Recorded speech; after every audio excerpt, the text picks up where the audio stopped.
successful conference, really. Indeed it has. Thank you. Well, it has been a great pleasure to meet you, Sam and Lynn. Yes, we've enjoyed meeting you too, Victor. Yes, it's been great. What a pity you have to go home. Well, all good things must come to an end, but I'm sure we'll meet again. Yes, I hope so. And good luck with your business. I'm sure it will go well.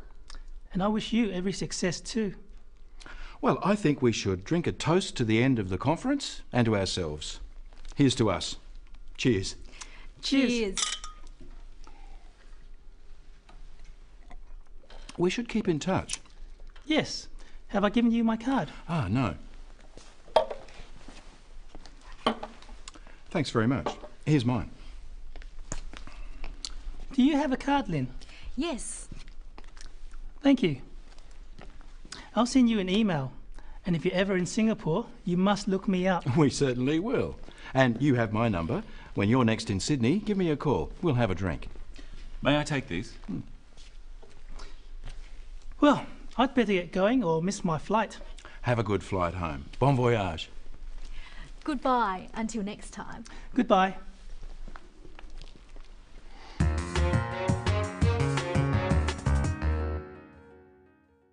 For the final program in the series, we're looking at some of the phrases you may use when you're saying goodbye to someone, either for a short time or a long time.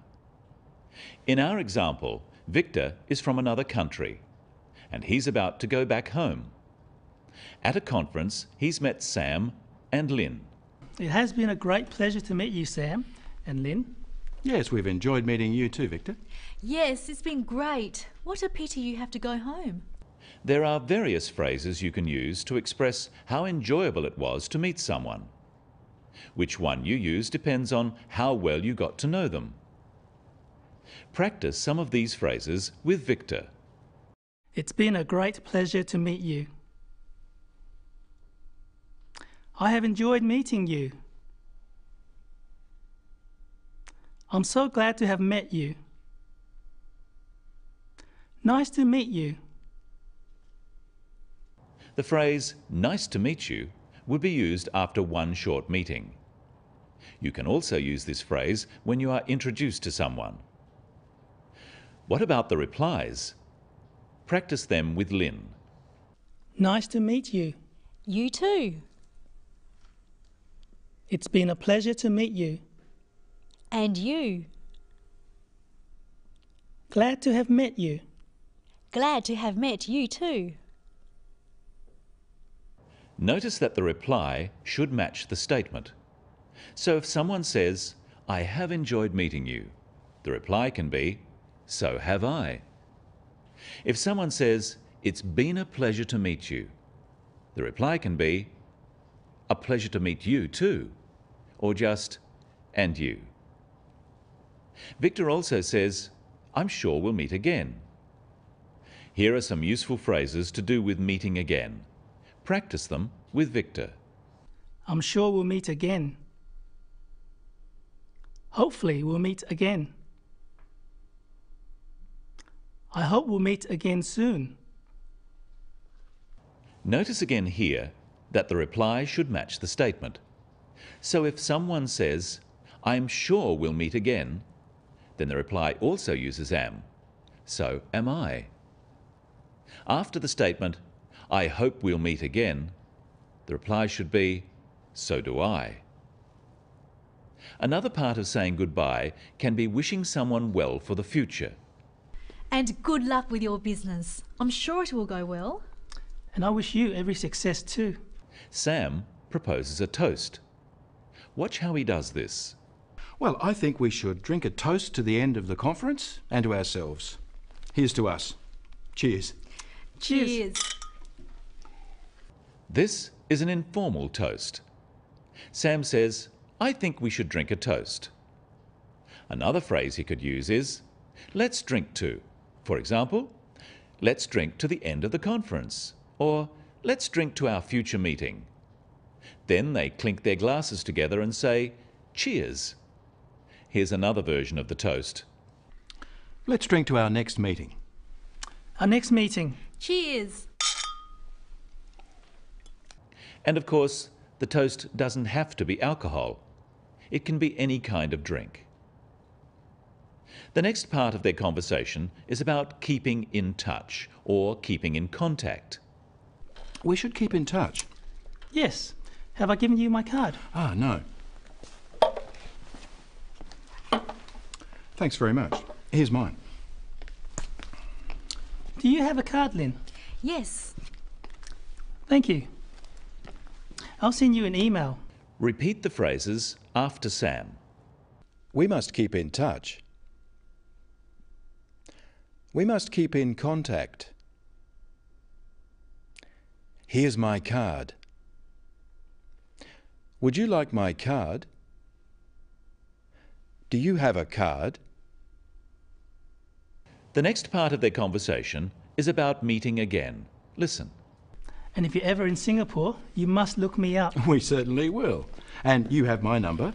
When you're next in Sydney, give me a call. We'll have a drink. To look someone up just means to arrange a meeting. When Victor says, "You must look me up," he is inviting Sam and Lynn to meet him if they are in Singapore. This is more of a social invitation than a business one. Using the word must is not like an order here. It suggests that Victor will be very happy if Sam sees him in Singapore. And in the same way, Sam says, "Give me a call," to Victor. It sounds like an order, but in fact it's an invitation. It's important to get the intonation, the way you say it, right, so that it sounds like an invitation and not an order. You must look me up when you're in Singapore. And if I don't? I'll never speak to you again. Practice these kinds of invitations with Victor. You must look me up next time you're in town. You must come and see me. Why don't you give me a call when you're in town? Ring me if you're in town. Finally, let's look at how the three friends say goodbye. Remember, this is a semi-formal situation. Well, I'd better get going or miss my flight. Have a good flight home. Bon voyage. Goodbye until next time. Goodbye. There are a few ways of saying goodbye, but the simplest and best is simply goodbye. Sam says bon voyage, a French phrase which is also quite common for someone who is travelling. Now let's review and practice some of the phrases we've learnt today. It's been a pleasure to meet you. I'm sure we'll meet again. We must keep in touch. Give me a call when you're in town. I've enjoyed meeting you.